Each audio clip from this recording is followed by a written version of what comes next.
자, 그럼 박정희 시대로 가겠습니다. 이게 제일 중요한 건데, 자, 박정희 시대의 기적은 기업이 일으킨 거다. 마차에서 자동차로 20년, 30년 만에 대한민국을 천지개벽을 했는데 이게 어떻게 가능했느냐는 것을 제가 설명을 드릴게요. 제일 먼저 새마을운동이에요. 여러분, 새마을운동이 대한민국의 역사에서도 중요하지만 전 세계 역사에서 농촌을 일으키고 의식개혁을 통해서 국가 발전에 기여하게 만든 사회개혁 운동으로는 최고의 성공 케이스입니다. 중국의 대약진 운동, 북한의 천리마 운동, 그 이전에 온갖 이런 운동을 많이 했지만 성공한 예가 없어요. 오늘날 후진국에서 박정희 대통령 시절에 새마을운동을 배워간다고 야단이고, 지금 이 정부를 포함해서 그 이후에 정부가 코이칸 이런 걸 통해서 후진국에 새마을운동 전술을 한다고 온갖 돈을 쓰고 하지만 새마을운동을 배워가서 성공한 날은 하나도 없다 이 말이에요. 여러분, 이상하지 않아요? 그 원인이 뭘까? 아무도 고민 안 해. 제가 답을 드리죠. 새마을운동을 시작하는데 1970년 4월 22일 날 새마을의 날, 4월 22일 새마을의 날이라고 하는데, 저간 아시잖아요. 근면 자주 협동을 내걸고 새마을운동을 시작했는데 1970년 가을서부터 했어요. 전국에 34,000개 마을이 있었습니다. 근데 그 당시에 우리가 시멘트를 많이 생산해서 동남아에도 팔고 이렇게 해서 달러를 벌기 위해서 했는데, 오일 샤크라고 그래가지고 오일 값이 올라가니까 동남아 경제가 다 죽어버리고 그러니까 우리 시멘트 생산한 게 팔리지가 않아요. 정부에서 고민하다가 안 되겠다. 그동안 정부는 물론이고 제1공화국 이승만 대통령 때부터 시작해서 대한민국의 농촌이 얼마나 문제였느냐. 2조 500년 동안 하늘만 쳐다보고 사는 거예요. 국가에서 너무 착취를 하니까 농사를 지어도 열심히 지어서 조금만 돈 벌었다 그러면 뒤에서 양반들에서 다 뺏들어가고, 국민들이 죽지 않을 만큼만 하고 살았어요. 하늘 쳐다보고. 이게 제1공화국 때 아무리 바꾸려고 이 의식개혁 운동을 해도 안 바뀌는 거예요. 박정희 대통령도 들어와서 재건국민 운동을 한다고 온갖 일을 했는데 꼼짝 안 하는 거예요. 하늘만 쳐다보고 앉아있고. 이걸 어떻게 하면 좋으냐. 그러다가 아까 말씀드린 시멘트가 남아도니까 이걸 가지고 한번 무슨 새마을 운동을 좀 해보자 이렇게 된 거예요. 첫 해에 34,000개 마을에 시멘트를 평균 300포대씩 다 놀아줬어요. 그리고 어떤 내무부에서 새마을운동 프로젝트라고 그래서 10개를 정해가지고 여러 가지 있습니다. 도로를 넓히고 지붕을 개량하고 아궁이 여러 가지 해서 농촌의 경제 환경을 개선하는 일에다가 시멘트를 쓰라는 메시지를 해서 10개 프로젝트를 해서 다 내려보냈어요. 그리고서 절대 강제 안 했습니다. 이 시멘트를 쓰는데 마을 회의를 통해서 가장 그 마을에 적합한 방식으로 쓰도록 해라. 그리고 다 내려보냈다. 6개월 뒤에 어떤 일이 벌어졌냐. 대통령이 국정자문위원이라고 50명이 넘는 교수들이 있었어요. 이 사람들을 다 지방으로 내려. 그 지방 공무원들과 다 같이 힘을 합쳐서 뭘 했냐. 34,000개 마을을 다 훅 썼어요. 그리고 어떻게? 성과를 다 평가했다. 어느 마을이 제대로 하고 있냐. 놀랍죠? 결과가 어떻게 나왔어요? 34,000개 마을 중에 16,000개 마을이 성과를 조금 냈어. 그 당시 성과를 내봐야 얼마나 대단히 냈겠습니까? 나머지 18,000개 마을은 아예 참여를 안 했어요. 그 당시에 박정희 대통령이 장기 집권이다 뭐다 그래서 인기가 없었거든. 야당에서 계속 반대하고 정치운동이다 그러고 하면서 야단이었어요. 그러니까 대다수의 마을이 참여를 안 하고, 심지어는 시멘트를 쌓아놓고 비가 오면 다 어떻게 돼요? 시멘트가 다 돌덩이가 될 거 아니에요. 이런 마을이 대부분이었단 말이에요. 그걸 다 평가를 해서 조사해서 대통령한테 올린 거예요. 그러면서 이제 그 결과가 어떻게 그렇게 나왔죠. 근데 국무회의가 제일 먼저 국무회의가 이제 당연하죠. 김현옥 내무부 장관 시절인데 그 내무부 장관 주관하에 이제 국무회의에서 이제 이걸 어떻게 할 거냐. 결과가 이렇게 나왔는데 어떻게 할까 고민하다가 이 사람들이 여러 가지 정치적인 판단을 했다고 봐요. 국민들이 아직도 새마을운동의 그 정신을 잘 모르고 그러니 교육을 좀 열심히 시켜서 작년처럼 같이 하자. 그러니까 다시 또 300포대씩 나눠주고 새마을운동을 다시 하자 이렇게 됩니다. 근데 그걸 들고 대통령한테 갔단 말이에요. 내무부 장관이. 대통령이 뭐라고 그러는지 알아요? 정신 나갔어 당신. 열심히 해서 성과를 낸 마을도 있고 안 낸 마을도 어떻게 꼭 같이 지원하냐 이게. 신상 필벌에 이치 안 맞다 이거예요. 바쿠. 그러니까 큰일 났잖아요. 근데 가만 생각해보면 자칫하면 큰일 날 거 아니에요. 여러분 생각해보세요. 만일 대통령 말대로 신상 필벌였다 해서 차별을 하면 여러분 그 되겠어? 인기가 지금 별로 좋지도 않은 대통령이 말이야. 그러니까 그 다음에 또 공화당의 사무총장 길전식이라는 분이 둘이가 또 대통령을 만나러 갔어. 각하, 이 큰일 납니다. 우리가 하자는 대로 하시죠. 대통령, 무슨 소리야? 안 된다. 그 다음에 또 어떻게 했냐? 공화당의 5인방이라고 그래서 센 사람을 정치적으로. 국회의장, 재정위원장 이런 사람들이 5사람이 대통령을 독대를 했어요. 각하가 주장하는 대로 하면 정권이 넘어갑니다, 이게. 우리 정치인들이 하자는 대로 합시다. 대통령이 뭐라고 그러는지 알아요? 내 이 정권을 내주는 한이 있어도 안 된다면. 차별하라, 이게. 이게 마스터야. 하느님이야. 어떻게 했냐? 16,000개 성과를 낸 마을에는 시멘트를 500포대씩 올려서 다시 지원했어요. 18,000개 마을 하나도 지원 안 했어요. 여러분, 여러분, 지구상에 이런 지도자가 있느냐, 이게요. 그 메시지가 뭔지 알아요?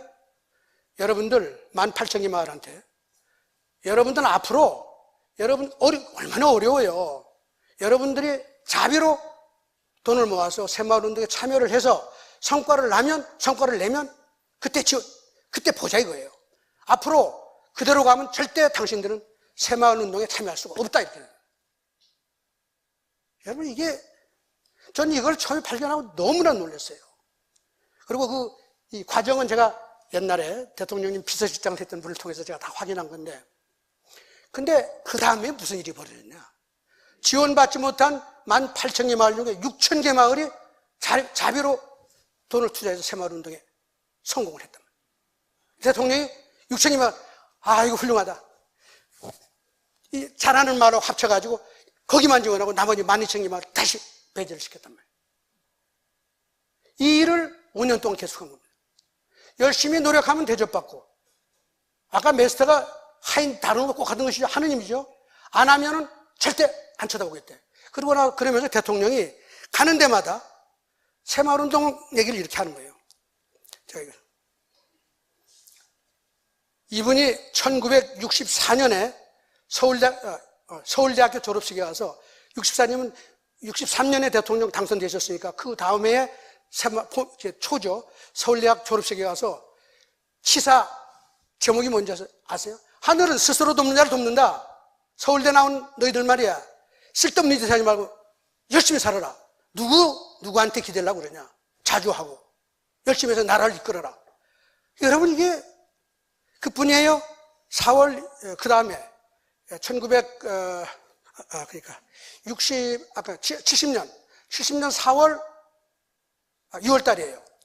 농민의 행사해가지고 그것도 마찬가지야. 하늘은 스스로 돕는 돕는다고 그러고 농민들한테 이랬어요. 열심히 자주하지 않고 노력하지 않는 사람은 이웃도 도울 수가 없고 사회도 도울 수가 없고 국가가 도울 수 없고 하느님도 도우지 않는다. 그리고 농민들 이분이 새마을운동 할 때 모내기도 심고 시골을 많이 다녔잖아요. 가서 막걸리 먹으면서 한 얘기가 이런 게 있어요. 내가 새마을운동을 해보니까 참 흥미롭더라. 얘기하는 거예요. 내가 첫 해에 꼭 같이 했는데 또 다른데 이 지원받지 못한 이 3등한 사람, 그냥 탈락한 사람들이 목소리가 제일 높더라 이게. 근데 나 이거 신경 안 쓰겠다. 그러면서 나는 앞으로 새마을운동을 하는데 1학년, 2학년, 3학년으로 정해놓고 3학년이 제일 성과가 좋을 거 아니에요. 어쨌든 난 2학년, 3학년하고 가지 1학년은 절대 앞으로 상종을 안 할 것이고 1학년의 불평, 난 I don't care. 여러분 이거를 국민들한테 가서 계속 얘기를 했어요. 그리고 실제로 일을 그렇게 추진하니까 어떻게 되느냐. 국민들이 어떻게 일어나고 뛰어야지 어떡할 거예요. 이게 5년 동안 그 일이 벌어져서 결과적으로 이건 뭐냐면요. 이 표는 도시와 농촌의 가구당 소득을 비교한 거예요. 이 숫자에 100이면은 도시와 농촌의 소득이 같아지는 거예요.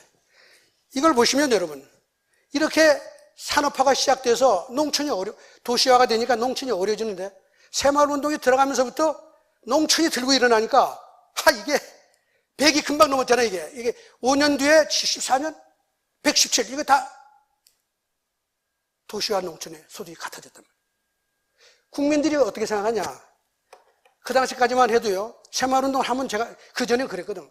잘하나 못하나 매년 때가 되면 다 그 나오는 거야. 같은 일을 계속 되풀이 하는 거죠. 성과가 없죠. 근데 갑자기 뒤집으니까 이거 어떻게 하면 좋으냐? 야, 빼껍냐? 빼기 어떻게 통해? 대통령이 하지 말랬는데. 이거 사방을 둘러봐도 방법은 뭐예요? 잘하는 마을 따라가는 방법이 없는 거예요. 이게 5년 동안 가니까 온 나라가 뒤집어지고, 이게 도시 새마을운동, 공장 새마을운동으로 퍼져나가면서 온 사회가 뒤집어진 겁니다. 이게 너무나 놀라운 사례예요. 여기에 박정희 대통령의 국정 운영 철학이 다 녹아 있는 거예요. 그래서 아까 이제 대통령이 항상 대통령이 하늘을 스스로 돕는 자를 돕는다, 신상필벌, 이 두 개를 내걸고 항상 국민과 독려했어요. 백성의 가난은 나라님이 해결하는 게 아니다. 본인이 해결해야 된다. 열심히 하면 우리가 도우겠지만 열심히 하지 않으면 국가에 손을 내밀지 마라.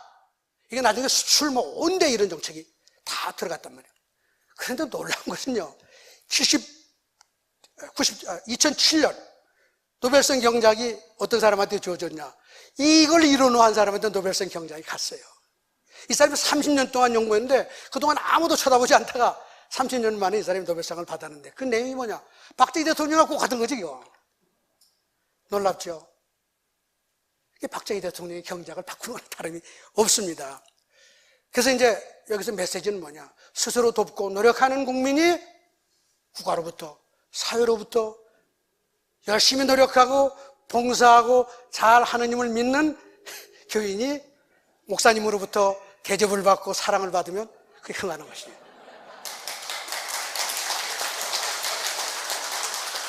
이게 사람은요, 자본주의 사회라는 게 뭐냐면 사유재산권을 인정하고 열심히 노력하면 돈 벌고 너 잘 살 수 있어 하는 메시지가 담겨 있어요. 이걸 가져둬도 사람이 안 움직여. 그걸 일컬어서 패스 디펜, 그러니까 경로 우전서예요. 사람이 살아온 대로 사는 거야. 쉽게 안 바뀌어요. 이걸 뒤집어 바꾸려면 이런 극단적이지 아니지만 인센티브 구조를 완전히 바꿔서 사람이 내가 바뀌지 않으면 내가 아무것도 할 수 없고 나한테 이익이 안 오는 거라. 그러나 내가 따라가면 이익이 온다는 거를 딱 밑에 가서 보여줘야 되는 거예요. 여러분, 아프리카 대륙에 가보세요. 그 200년, 300년 동안 영국이나 이런 선진국 지배를 다 받고 시장 경제가 다 들어갔지만 아프리카의 마사이족은요, 1, 2km 뒤에 이따만 현대식 도시가 있지만 2000년, 3000년 전처럼 사는 거예요. 여러분, 이해할 수 있습니까? 그 시장이 그걸 만들어내야 못 만드는 거야. 국가가 나서가지고 스스로 돕는 자를 돕는, 물론 거기에 물질적인 지원을 하는 거예요. 인센티브를 주어서 사람을 움직이게 해야지만 그게 만들어내는데, 우리나라 새마을운동 해외 전수하는 게 어떤지 알아요? 가서 아침에 일찍 일어나서 빗자루 들고 노래 부르고 뭐 이거 하라는 거야. 공동작업. 그게 며칠 하다가 다 흐지부지야. 우리가 돈을 주면요, 그 돈 쓸 때까지는 열심히 해. 그런 거 안 해요. 이 원리를 모르기 때문에 이렇게 세우지를 못한다. 이게 너무나 중요한 대통령님의 원리였다. 수출, 중소기업 육성. 아까 말씀드린 수출은 너무나 놀라워요, 이게. 이게 이제 그림이 나와 있는데 1964년에 1억 불 수출을 하고 나서 2077년에 100억 불. 이 숫자가 말이에요, 너무나 놀라운 기적이야. 제가 말이죠, 한 2005년에 터키라는 나라에 경제 자문을 하는 그룹의 팀장으로 이제 갔어요. 요즘 뭐 대한민국이 말이 박정희 대통령을 많이 팔아먹어요. 제대로 못 팔아먹는 거야. 우리가 성공했으니 그걸 다른 나라에 전수한다 그래가지고 지식 공유 사업이라는 걸 해요. 이제 제가 첫 번째 그 사업을 이제 맡아가지고 이제 갔는데, 그 터키라는 나라가 우리보다 더 강대한 나라 아니에요. 문명도 우리보다 훨씬 앞서고 말이에요, 과거에. 근데 우리가 가니까 좀 약간 우습게 보는 거야. 아, 이 새끼 니들이 뭐 경제 조금 했다고 우리 가르쳐 줘?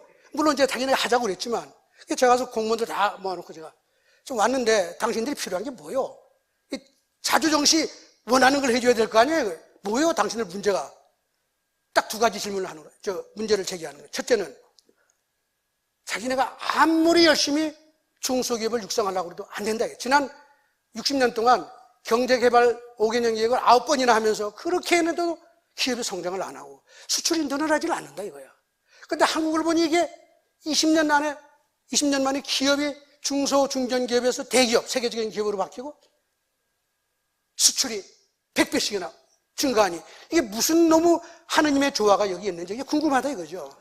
근데 제가 뭐라고 그랬냐. 아, 그래요? 어떻게 하셨는데? 어떻게 하긴요.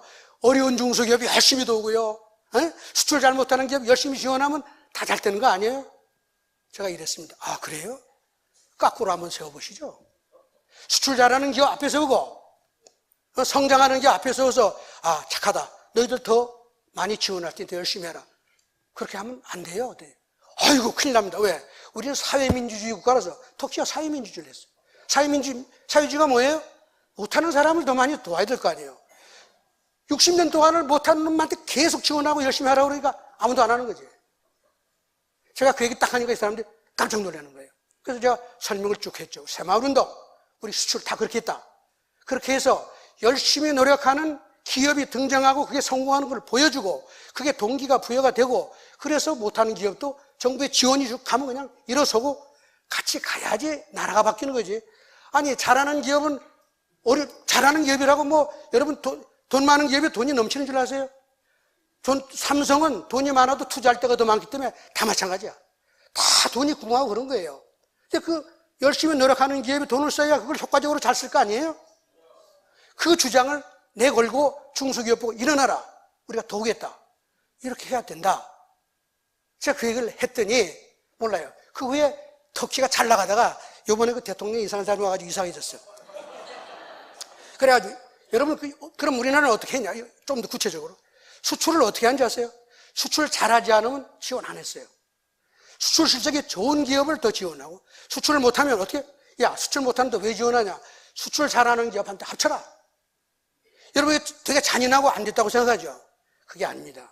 기업들이 열심히 하는 이유는 내가 기업을 열심히 해서 수익을 많이 내고 매출을 많이 내서 나하고 같은 업을 하는 사람을 죽이는 게 기업의 목적이에요. 그 기업이 열심히 하는데 못하는 기업이 살아남아 있으면 그 기업은 성공할 수가 없어요. 이게 무슨 얘기죠? 아까 달란트 얘기 생각해 보세요. 잘하는 기업한테 잘하는 사람한테 달란트를 줬잖아요. 그럼 그 15개를 다 평등하게 나눠줘요? 그렇죠? 수출을 잘하는 기업은 내가 수출을 열심히 해서 수출 못하는 기업이 어려울 때 근데 그 기업의 시장 쉐어, 마켓을 가져와서 내가 큰 기업이 되고자 다 노력하는 거예요. 근데 이 길을 차단해버리면 기업은 성장하지 않아요. 근데 우리는 그걸 지금까지 못하죠. 여러분 제 얘기 듣고 어떻게 이상한 소리 하네? 그런 생각 안 들어요? 처음에. 수출을 잘하는 기업한테 수출 못하는 기업의 회사를 넘겨주는 것이 M&A라고 그러죠. 그 이제 좋은 말로. 그게 잘 돼야지 수출이 늘어나고 기업이 성장하는 거예요. 그거를 박정희 대통령 시절은 빠른 속도로 그걸 도와준 거예요. 물론 M&A라는 건 법적인 장치를 통해서 자연스럽게 시장에서 일어나야 되지만 대한민국 시장이라는 게 없잖아요. 온갖 복잡하고 뭐 부정부패 대통령이 딱 넣어서가지고 잘하는 기업 앞장서라. 그래가지고 뭘 했냐. 1964년에 수출을 1억 불 했어요. 대통령이 눈물을 흘렸습니다. 61년에 5.16을 해가지고 3년 만에 술 1억 불 했단 말이에요. 되리라고 어떻게 그걸 알았겠냐. 5,000년 동안 가난에 찌들었던 나라가 1억 불 수출을 했다고 하니까 대통령 눈물을 펑펑 흘리면서 이제 희망이 있다. 그러고서 이제 정부에서 어떻게 했냐. 매년 11월 30일이 되면 수출의 날이라는 날을 정해놓고 그날은 대한민국의 모든 기업과 은행과 뭐 관공서 뭐 공무원 다 모아놓고 행사를 해요. 뭘 하느냐. 수출에 등수를 매기는 거예요. 그 당시에는 수출을 해서 돈을 벌면요. 그 돈이 전부 다 한국은행 들어가니까 한국은행에서 11월 31일 날 결산을 다 가면 대한민국 수출기업의 등수가 쫙 나와요.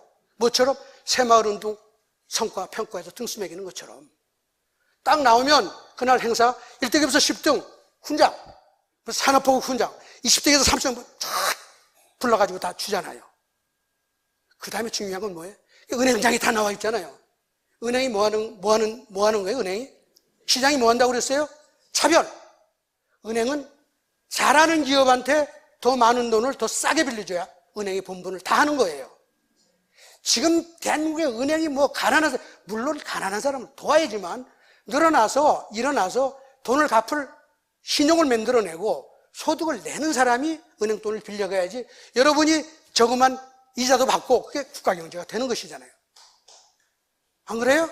그러니까 제가 시장은 하느님이라고 그러는데 시장에 하느님이 몇 개가 있어요. 소비자가 여러분이 제일 중요한 하느님이죠. 잘하는 기업 뽑아내니까 우리나라 소비자가 엄청나게 까다로워요. 그러니까 좋은 물건이 계속 나오는 거야. 은행 아까 얘기한 대로 잘하는 기업한테 더 많은 돈을 더 좋은 조건으로 빌려주는 거예요. 주식시장이요? 여러분 주식 투자할 때 어떻게 해야 돼? 잘하는 기업의 주식을 사야죠. 기업은 잘하는 성적이 좋고 능력 있는 젊은 사람만 다 데려가는 거예요. 그럼 근로자는, 대학 졸업자는 중소기업 안 가요. 대기업만 가려고 그래요. 이게 뭐예요? 전부 다 흥하는 이웃을 따라서 다 가는 거예요. 이게 잘 돌아가야 돼. 예를 들면 젊은 사람들이 대기업만 가고 중소기업 안 가는 이유가 또 하나 있어요. 이건 재밌는 건데, 여러분 대한민국 중소기업은 박정희 대통령 이후에 하나도 중소 중견기업에서 재벌로 큰 기업이 없어요. 지금 대한민국의 모든 대기업은 다 박정희 시대 시작된 거예요. 이게 뭘 말하느냐? 박정희 시대는 내가 중소기업 들어가면 20, 30년 만에 대기업 사장이 되는 거예요. 대기업 이사가 되고, 지난 30년 동안은 중소기업 가면 영원히 중소기업이야 이게. 그러니 어떻게 젊은 사람, 비전이 있는 사람이 중소기업을 가겠느냐 이거예요. 그런데 정부에서 가래. 아니 이게 세상 물정 모르는 거죠. 중소기업이 빠른 속도로 성장하는 통로를 만들어 놓고 지원도 하고 그러면서 젊은 사람 보고 가라고 그러면 다 가죠.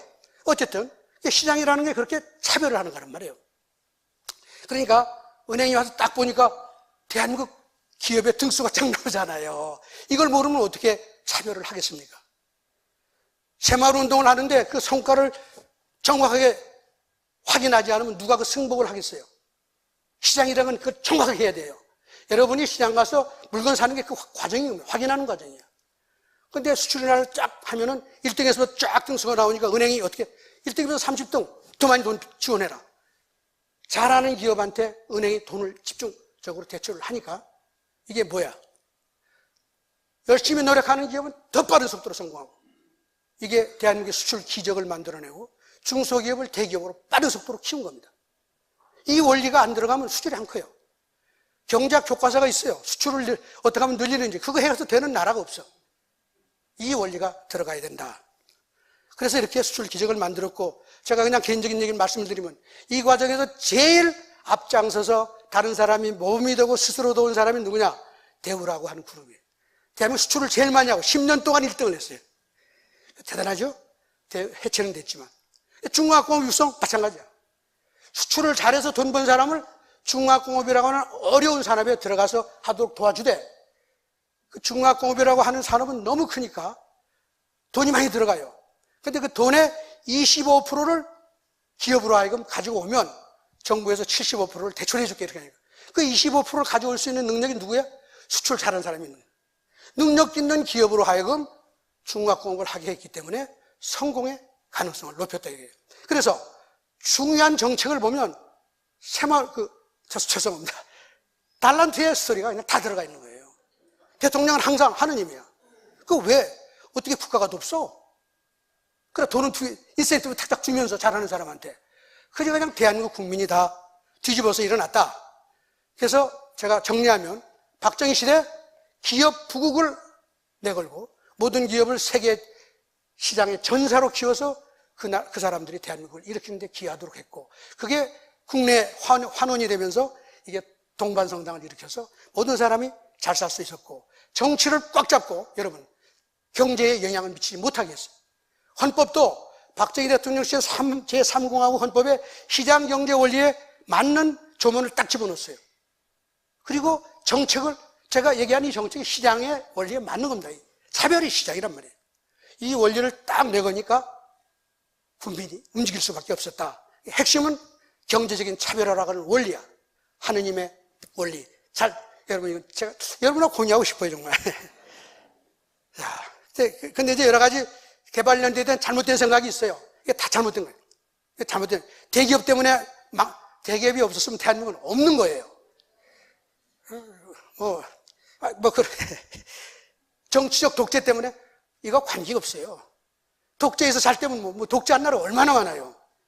민주주의 하면 다나요? 돼요? 민주주의 얼마나 되는 나라 없어. 원리는 뭐예요? 우리가 아까 말씀드린 열심히 노력하는 사람이 대접받는 사회, 제도와 정책을 만들어서 움직이게 해야 된다. 그래서 민주화 시대가 되면, 아까 보셨죠? 어떻게 됐냐? 5공화국이 딱 됐어요. 물론, 대통령이 10월 26일 날 돌아가시고 나니까. 국회가 그 당시에 예산국회라고 그래요. 하반기에 가면 이제 예산을 다 만들었을 거 아니에요. 대통령이 돌아가시기 전에 예산이 다 짜여 있었대요. 근데 그 다음에 돌아가시고 나서 갔는데 민주당, 야당이죠. 새마을운동 없애자니까 공화당이 말씀 좋다. 여러분, 그래가지고 돌아가서 체온도 다 식기 전에 새마을운동 예산을 다 깎았어요. 이게 뭘 의미하는지 아세요? 대통령 혼자서 한 거예요. 아무도 대통령을 제대로 이해한 사람이 없었다는 거예요. 그걸 기본적인 걸 살리느라고 그 당시에 몇 분이 좀 장관도 하신 분들이 저한테 증언을 하는 게 무진 애를 써서 살렸지만 이미 분위기는 박정희 새마을운동 끝난다 이거예요. 이제 안 하겠다 이거지, 정치인들이. 그뿐이에요. 제5공화국이 들어와서 그 5공화국이 내건 깃발이 뭔지 아세요? 정의사회구현. 여러분 기억하시죠? 여러분 그게 무슨 말이죠? 박정희는 뭐야? 정의롭지 않다는 거 아니에요. 박정희가 왜 정의롭지 않아요? 스스로 돕고 노력하고 남보다 더 성과를 내는 사람이 더 대접을 받는 게 그게 정의로운 거 아니에요? 근데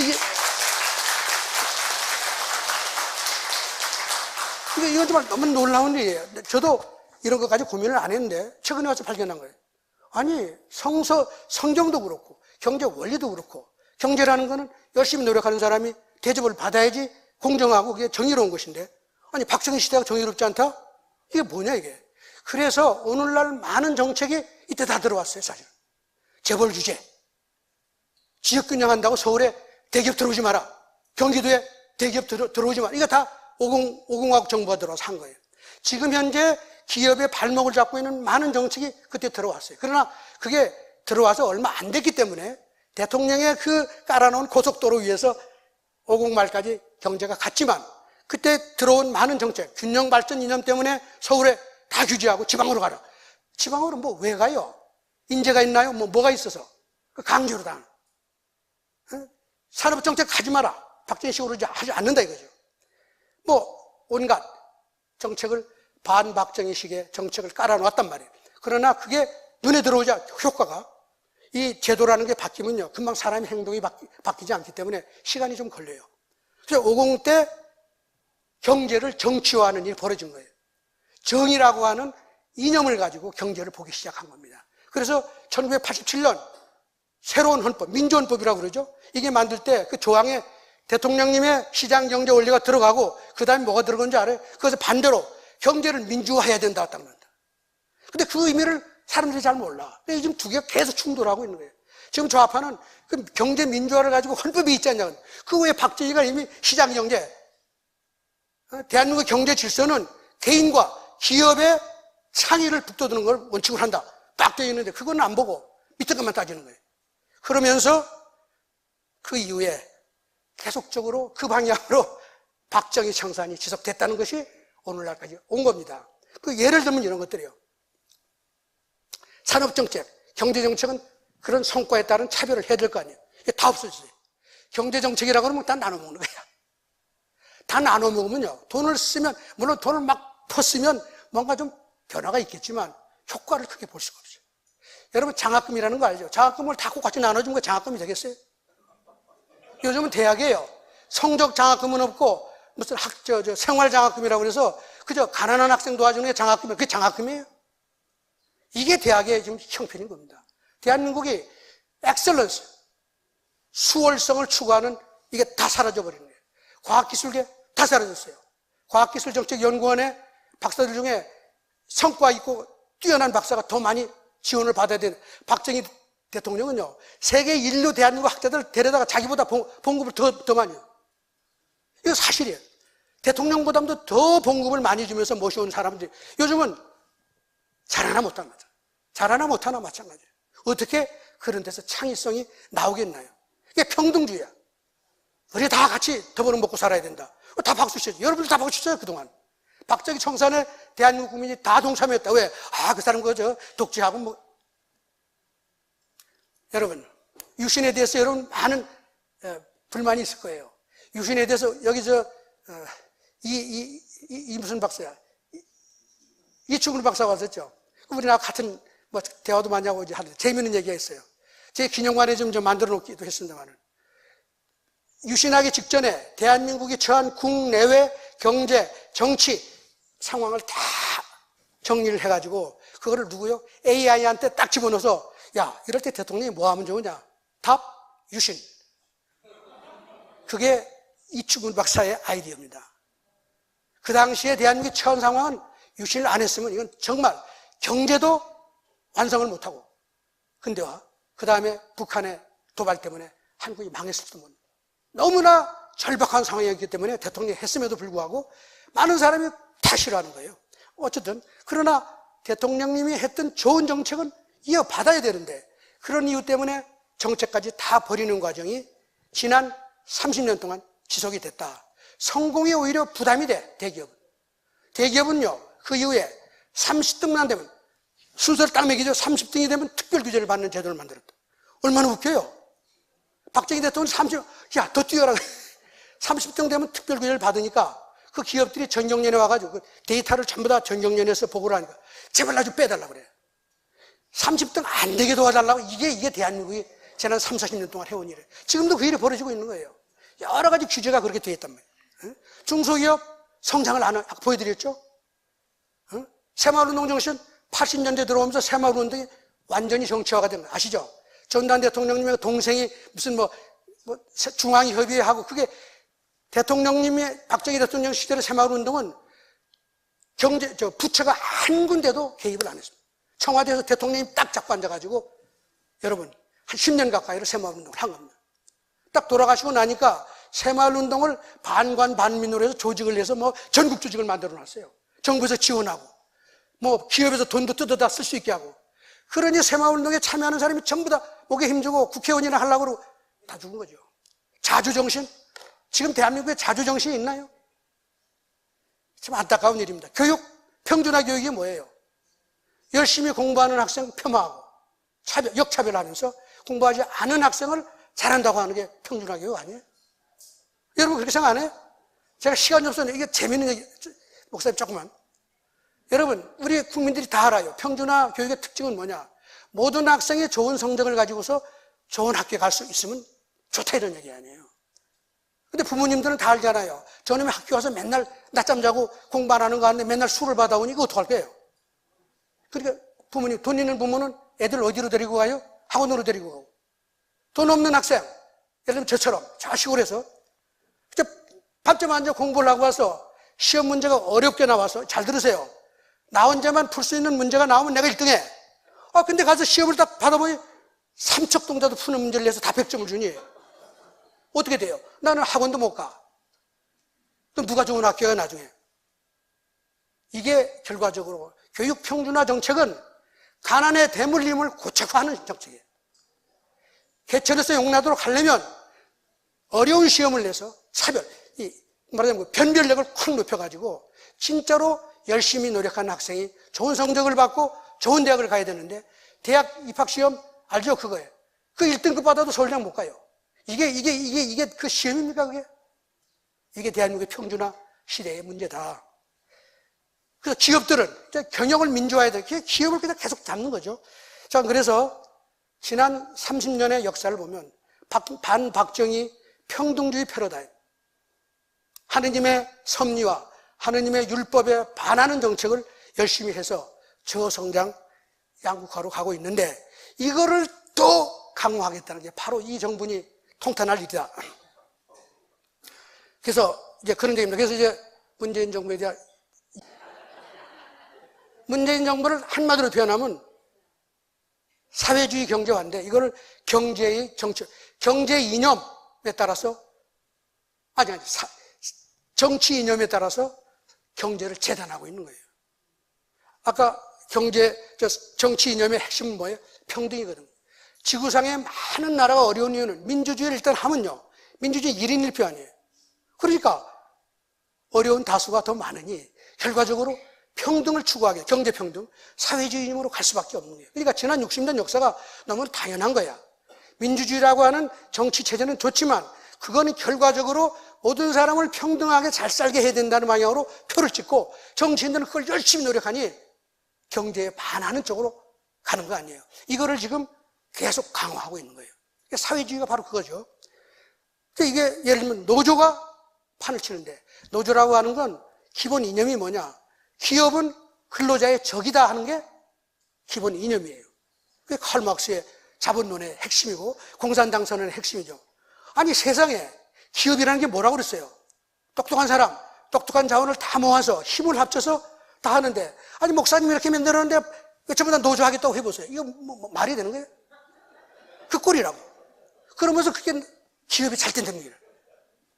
노조는 절대 필요에 따라서 노조의 근로자의 권익을 위해서 근로자의 권익을 향상시키고 하는 건 우리가 해야 될 일이지만 이게 무슨 사회의 주도 기업을 다 망가뜨리고 이렇게 하는 노조 활동은 심각한 위험이 있다.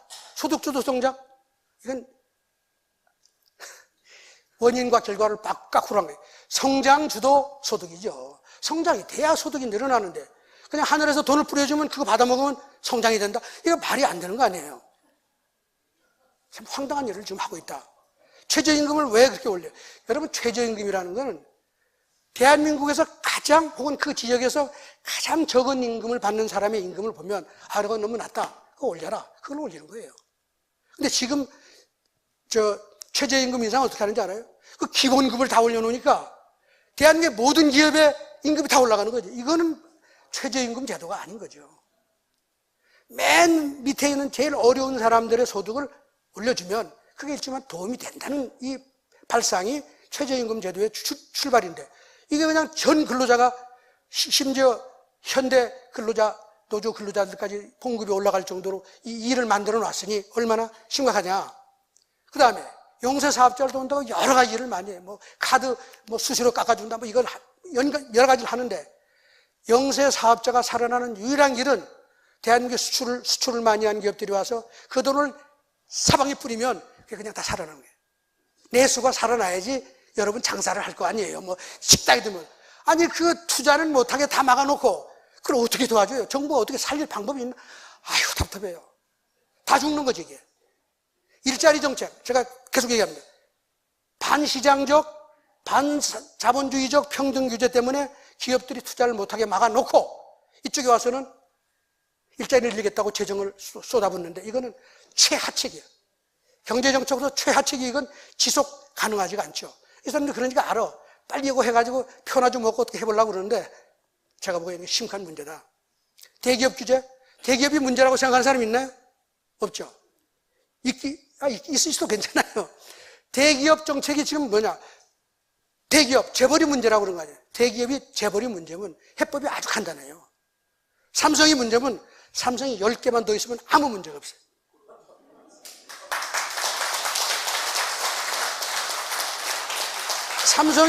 삼성이 혼자면요, 힘이 제일 세니까 여러 가지 소위 말하면 경제학적으로 얘기하면 어뷰즈, 상대방 기업을 이렇게 남용하는, 경제력을 남용할 수 있는 인센티브가 있어요. 그렇죠?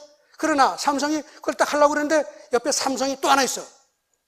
깜짝 놀래죠. 왜? 내가 이거 하면 저놈이 들어오면 내가 어떡하나? 이렇게 해야 그 버릇을 가르칠 수 있고 그 대신에 기업들은 너도 나도 열심히 뛰니까 여러분들 자제분 일자리는 계속 늘어나는데 기업이 커진다고 그 힘을 함부로 남용을 못하게 하는 방법이 삼성을 10개만 만들면 된다 이러니. 더 많은 중소기업이 삼성 같은 기업으로 성장할 수 있도록 길을 열어놓으면 대한민국의 거의 모든 경제 문제를 풀 수 있음에도 이 사람은 이념에 사로잡혀서 기업은 노동자의 적이고 특히 대기업은 대한민국 박정희가 만든 게 아니에요. 박정희 대통령은 뭘 했냐? 중소기업 육성을 잘한 거지요. 그 사람이 내가 대기업 만들어서 뭐 배불리게 얘기한 적도 없고 중소 중견기업이 열심히 하면 성장하도록 도우니까 그게 재벌이 된 거지. 대통령이 무슨 재벌을 만들었다? 그거는 관점이 잘못된 거다 이 말이에요. 그래서 대기업들이 열심히 뛸 수 있도록 만드는 게 최상의 방법이다. 부동산 문제, 여러분 관심이 많죠? 부동산 문제를 해결하는 방법은 이런 식으로 하면 이제 부동산가 더 올라갈 거예요. 답은 뭐냐? 앞으로 임대주택을 대한민국에 수없이 깔아가지고 젊은 사람들이 어디 가도 살 수 있게만 만들면 다 풀려. 소유할 필요 없어요. 집이라는 건 들어가서 사는 게 중요해요.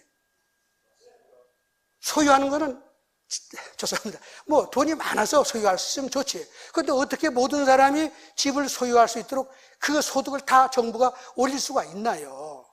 그게 안 되면 임대주택을 많이 하도록 해서 집 빌리는 값을 끌어내리면 그게 해법인 거예요. 아시죠? 이게 방법이에요. 그러니까 어떻게 해야 돼? 집 많이 가진 사람 규제를 많이 하면 안 되는 거예요. 집을 많이 가질수록 세금을 낮춰주고 더 많이 해라 이렇게.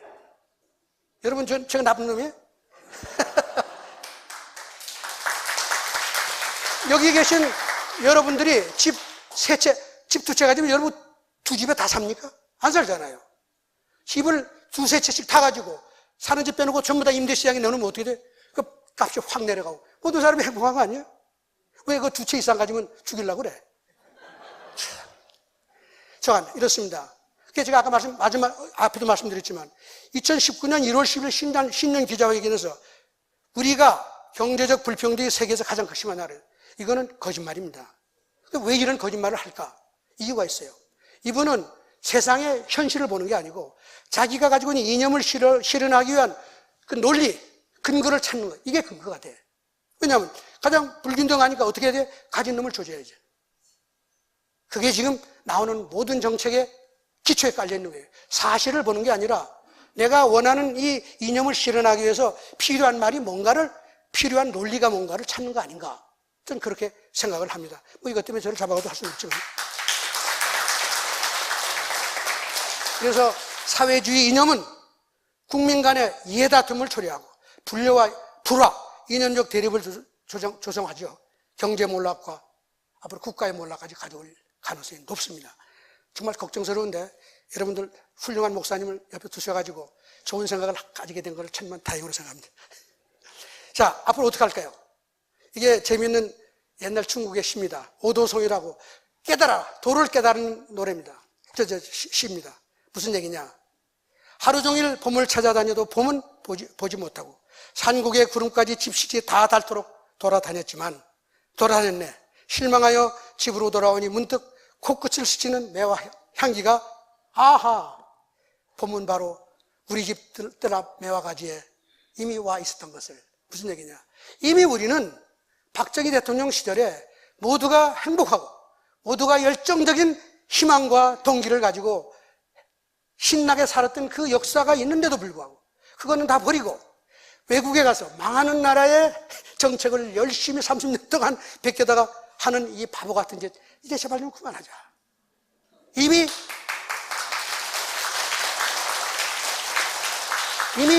우리가 가야 될 길은 제가 이미 다 말씀드린 대로 개발연대, 연평균 9% 넘는 성장, 동반 성장을 이루는 인류 역사의 최고의 기적의 내용 중에 다 있으니 그걸 제대로 쓰면 우리가 다시 일어날 수 있다. 그 일어난다는 게 뭘 의미하느냐? 대통령 정책을 그대로, 정책입니다. 기업부국, 정치, 경제와 절대 정치가 경제에 손을 못 대도록 해야 돼. 그리고 경제적 차별화 원리를 잘 쓰는 건데 평등주의 함정에서 벗어나야 돼. 지금 우리가 다 평등이라는 말에 전부 다 쏘는 거예요. 평등은 절대 가능하지도 않고 성과에 따른 평등이에요. 성과에 따른 차별이고 이게 원리인 거예요. 근데 왜 제가 이런 주장을 하느냐면 중국 때문에 그런 거예요. 인류 대한민국의 역사에서 우리가 중국보다 잘 살고 중국보다 큰 소리 치고 했던 시절이 박정희 대통령 시절에서부터 maybe 90년대까지예요. 이거 인류 우리나라 역사에서 유일한 기간인데 중국은 그 기간 동안에 대한민국의 박정희 시대를 다 배워갔습니다. 그래서 1980년대 말 90년대 초까지만 해도 중국은 우리가 박정희 배웠다고 다 떠들었어요. 논문도 나오고 요즘은 한 사람도 그런 얘기 하는 사람이 없어요. 우리 한국 안 배웠어. 이게 중국 사람들입니다. 5,000년 동안 우리가 중국의 이 압력 속에서 얼마나 허구한 날 고생을 했습니까? 이걸 이기는 방법은 뭐예요? 땅덩이를 못 넓히잖아요. 경제 영토를 계속 넓히는 방법밖에 없어. 그걸 통해서 우리가 경제적으로 1인당 소득이요. 얼마 전에 3만 불 됐다고 그랬죠. 이게 6만 불까지 목표를 잡고 더 노력해야 돼. 중국이 절대 우리를 따라오지 못하고 함부로 한국 경제를 이래라 저래라 못하는 수준까지 우리가 완벽하게 가서 실질적인 독립을 해야죠. 이렇게 해야 돼. 네.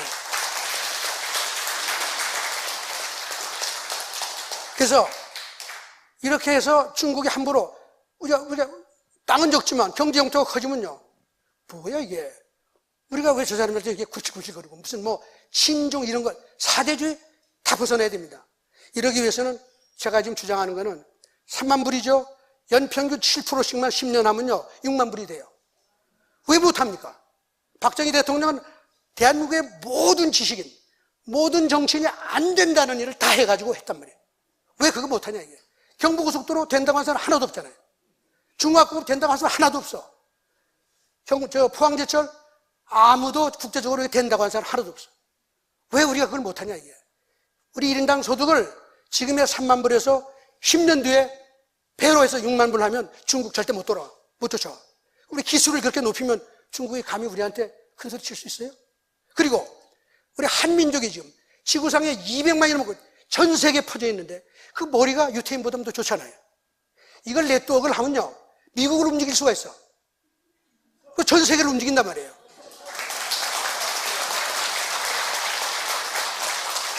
정말로 이런 강력한 경제를 바탕으로 해서 한 번 북한까지 통일을 해야죠. 이렇게 가면 정말 미래가 밝은 대한민국이 될 수 있을 것 같은데 여러분들 좀 같이 다 동참해 주시기 바랍니다. 감사합니다.